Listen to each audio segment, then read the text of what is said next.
السلام علیکم غریب بچگان، ما بچه ای تاجیکم ای تاجیکستان.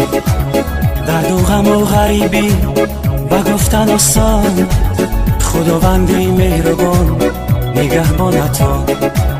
درد و غم و غریبی بگفتن آسان، خداوندی مهربان نگهبانتا. یکی از روزهای روز شد زنگ تلفن، یک غریب سلام گفت شد از ما پرسان. یکی از روزهای روز شد زنگ تلفن، یک غریب سلام گفت شد از ما پرسان. گفته که گوش کن مرا اکای وای جون، به خاطری غریبان بایدینا بخوان. گفته که گوش کن مرا اکای وای جون، به خاطری غریبان بایدینا بخوان.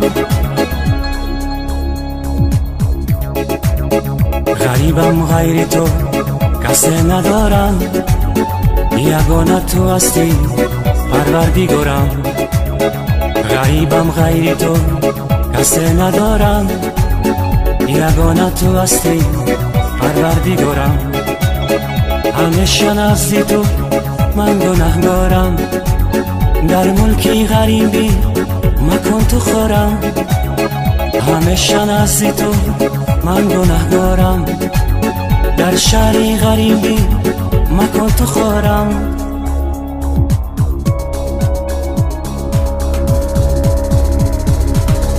غریبی دردی سخت است ای برادر، غریبان رو نکو دورم میازار. غریبان رو نسر باشن از سامان، غریبان رو ندیل باشن ندیل دار. غریبان رو دیلی صد شاک باشد، شغنچه از جفا ای چرخ خونبار. اگر دردی غریب بیرا بدانی، دیده صد شاک گرد در دیده خونبار. اگر دردی غریب بیرا بدانی، دیده صد شاک گرد در دیده خونبار.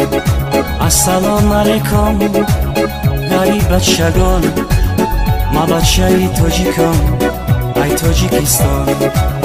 درد و غم و غریبی بگفتن آسان، خداوندی مهربان نگهبانتا.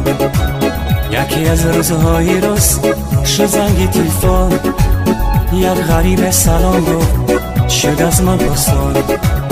گفته که گوش کن مرا اکای وای جان، به خاطری غریبان بایدینا بخوان. گفته که گوش کن مرا اکای وای جان، به خاطری غریبان بایدینا بخوان.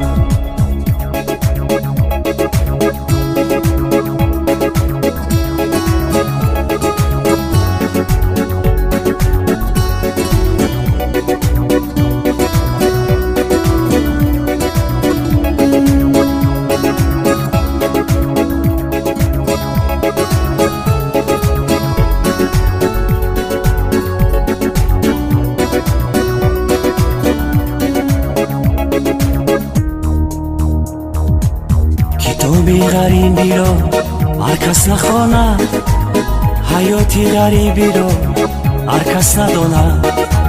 کتابی غریبی رو هر کس نخواند، حیاتی غریبی رو هر کس نداند.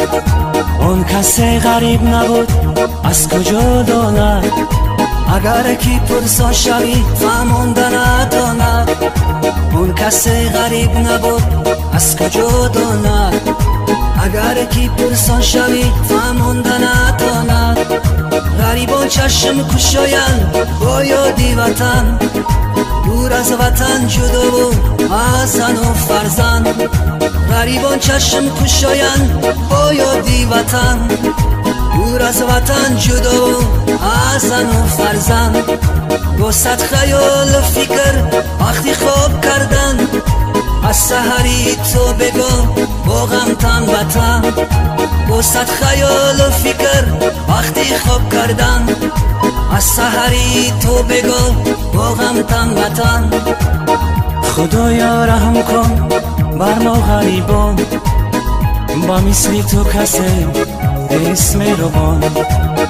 مانده همراهی ره مزار و حیران، ندارم سره قدری پیش دوستان. السلام علیکم غریب بچگان، ما بچه تاجیکم ای تاجیکستان. در دو غم و غریبی بگفتن آسان، خداوندی مهربان نگهبانتان. یکی از روزهای روز شد زنگ تلفن، یک غریب سلام گفت شد از من پرسان. گفته که گوش کن مرا اکی وای جان، بخاطر غریبان میدینا بخوان. گفته که گوش کن مرا اکی وای جان، بخاطر غریبان میدینا بخوان.